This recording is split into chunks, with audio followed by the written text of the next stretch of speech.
Hi friends, welcome back to my channel. நீங்க நம்ம சேனலுக்கு இதான் ஃபர்ஸ்ட் டைமா இருந்தீங்கன்னா மறக்காம ரெட் கலர் subscribe பட்டனை கிளிக் பண்ணிட்டு அப்படியே பக்கத்துல இருக்கிற பெல் பட்டனை கிளிக் பண்ணி ஆளுங்கிற ஆப்ஷனை செலக்ட் பண்ணி வச்சுக்கோங்க.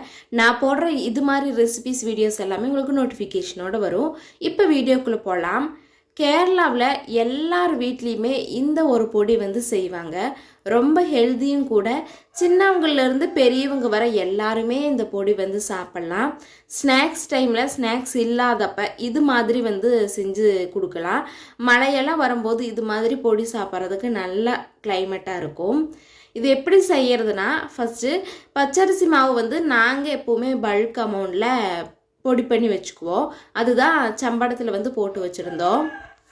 பச்சரிசி மாவு பொடிக்கிறதுக்கு பச்சரிசியை நல்லா வாஷ் பண்ணிவிட்டு கொஞ்சமாக வெயிலில் காய வச்சு அப்படியே பொடி பண்ணி எடுத்து வச்சுக்கிட்டோன்னா இடியாப்பம், கொழுக்கட்டை, அதுக்கப்புறம் புட்டு, இது மாதிரி நிறைய ரெசிபீஸ் செய்யலாம். நீங்களும் இது மாதிரி பொடி பண்ணி வச்சுட்டு ரெசிபீஸ் ட்ரை பண்ணி பாருங்கள். ஃபஸ்ட்டு நல்ல ஒரு அகலமான கடாயில் நம்ம எடுத்து வச்சுருக்கிற பச்சரிசி பொடியும் சேர்த்திட்டு இதில் கொஞ்சமாக உப்பு கலந்த தண்ணி தெளிச்சிட்டு மிக்ஸ் பண்ணிக்கலாம்.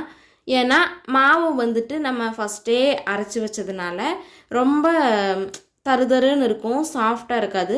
நம்ம உடனே காய வச்சு பச்சரிசி அரைக்கிற மாதிரி இருந்தால் இந்த தண்ணி தெளிக்க வேண்டாம். தண்ணி தெளிச்சிட்டு கொஞ்சமாக துருவி வச்சுருக்கிற தேங்காய், கொஞ்சமாக சீரகம் போட்டால் போதும். ஏன்னா கசப்பு தட்டிடும். இதை மீடியம் ஃப்ளேமில் நம்ம இப்படி ஃப்ரை பண்ணிகிட்டே இருக்கலாம். நம்மளோட நார்மலாக ஃபுட்டெல்லாம் எப்படி கருகுனா ஒரு ப்ரௌன் கலர் ஆகுமோ அதே மாதிரி தான் இந்த மாவு கடைசி ஆகும்போது ஒயிட் கலர்லேருந்து ஒரு ப்ரௌன் கலர் ஆகும். நல்ல ஒரு மனம் வரும்.